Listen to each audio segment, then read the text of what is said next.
Hey everyone, it's Will, GamerDad, with another video for you. So if you watched my last video, you'll know that we had to explore two areas. The luxury towers, which is Aqua Hills, and now we have to go to the hospital to check out the rumors of the burning fire at the hospital. So we're just going to walk over there and see what's up. And you can see we're going to follow Iska as well as Claude's lead. Alright, so just a little stroll over, and we can see that it indeed in the dream world it is burning. So it looks like it's a little bit too hot for the heroes to go in. And if you read what Claude says, he explains that this building indeed did burn down in real life a number of years ago, which means that this could lead to some clues as to who is actually behind this dream world and is imagining all this. So we're going to go to a non-burning area, and if you take a look at the healing area, you can see it's paracetamol. And for those who don't know, paracetamol is the same as acetaminophen, which is Tylenol. They call it paracetamol in certain Commonwealth countries. I believe Australia and New Zealand still refers to it as that. And now we're going to take on the level 52 horror here. I am bringing just a regular team for IDA, so I don't have a healer. And unfortunately, I'm just going to have to beat it down. It is weak to wind, but unfortunately, 4-star teams such as Runa and 7 aren't quite up to snuff. You can see that they take quite a bit of damage, and they are carrying, top armor for their level.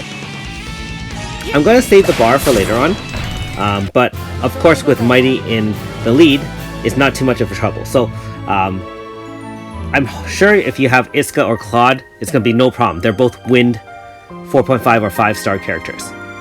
Now, if you do have any 5-star characters such as Mighty, even the small AoE for him, it's easy to clear the mob, so it will help you save time as you explore through this region. Now later on in the 3rd floor, you'll encounter the butterfly, which is the key to the power supply. And you'll have to go a little bit higher and talk to this guy. Now Mighty can relate to people who are sleeping, since if you don't have him, he does actually have special things that he does while sleeping. And so we find some tips on how to catch this butterfly.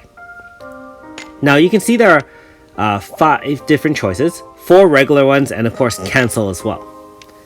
Now I didn't film it later on, but these first 4 don't actually work. And what I did after that is I just walked into it, stood there for about 30 seconds, talked to it by pressing the exclamation button, and then just pressed cancel. And then the butterfly will actually land on you as if you didn't move, just like the guy said. So if you're stuck at this point, I was fortunate enough to solve that. So hopefully that gives you some tips on how to do that. Now we're going back to the power supply and turning it back on so we can access the elevator to head to the 4th floor. And at this point, they're going to do a check to see if you have enough of the currency in this IDA Part 2, which I believe is called the Cocoon Dreams. If you are just fighting the mobs regularly and you have enough bonus characters, you shouldn't have a problem, because this is the 2nd time that they've checked to see if I have enough, and I haven't had any issues. So hopefully you do have enough IDA characters to make it easy so you don't have to do any additional farming. Note that later on, after all the chapters are done, it'll be similar to a lot of the side quests where you will have to gather a boatload of that currency through another dungeon, either red or green keys, while building up the special character Saki's light. And that way you'll unlock a lot of the rewards, which is more chrono stones or chant scripts, so on and so forth. I believe this episode actually has 3 chant scripts for free, just like some of the other episodes. So not too bad for doing a little bit of extra work. So we've headed to the end of the quest here, and we're going to take on Evil Iska. And so Notice that her eyes are burning red. And Isuka is going to challenge her counterpart and see who's the better one. Now don't forget that in real life, a 5-star Isuka is actually very fast and her Valor Chant and debuff is quite effective. So we're going to start off the battle. And I was really surprised. Watch what happens next. I thought those would be easy, couple round battle. No weaknesses that we can see. And bam! 9999 AoE across the board.